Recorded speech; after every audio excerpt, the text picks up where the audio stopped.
নেতৃত্ব দিচ্ছেন আমাদের ব্যারিস্টার রওনা, যেটা কমিটমেন্ট ছিল ডাক্তার রওনা আহমেদের, তিনি মসজিদটা সংস্কার করবেন, কিন্তু তিনি তার জীবন দোষে পারেননি, যার জন্য তার ওসিয়ত অনুযায়ী তার সন্তান ব্যারিস্টার এই কাজের দায়িত্ব নিয়েছেন।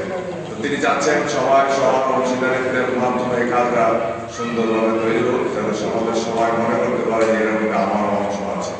তো সেই দৃষ্টিকোণ থেকে উনি আমাদের পেছনে আছেন। ওনারটা কত যাচ্ছে কি লেনদেন এটা সর্বশেষ কাজের শেষে আমরা বলবো।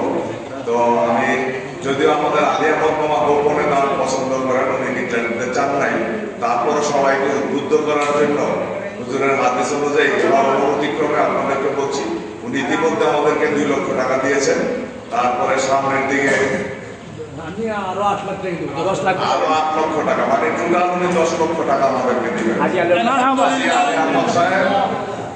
আহমদ সাহেব টোটাল আমাদের এই মসজিদের কাজের জন্য 10 লক্ষ টাকা দিবেন, অলরেডি 2 লাখ টাকা দিয়ে দিচ্ছেন। হ্যাঁ, যাই হোক, সবাই ওনার জন্য দোয়া করবেন এবং আমরা সবাই যে যা ওনার 10 লক্ষ টাকার ক্ষমতা আছে দিচ্ছে, আমার 5 টাকার ক্ষমতা আছে, 5 টাকা দেবে।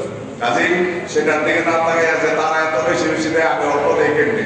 হ্যাঁ, আমরা অল্প দেবো, অল্প আমার জন্য অল্প দেয়, এটাও আপনার দরবারে কবুল হবে। তাই আমি সবাইকে অনুরোধ করবো, আর যারা আমরা দেব নিয়োগ করতেছি বা দেবো ভাবতেছি, সবাই দয়া করে যোগাযোগ করে টাকাটা আমাদেরকে আমাদের ফান্ডের ডাক্তার রওনা আহমেদ, মোশারফ এবং মুজাম্মেল মাওলানা, তাদের 3 জনের নামে আমাদের একটা অ্যাকাউন্ট আছে অগ্রণী ব্যাংকে।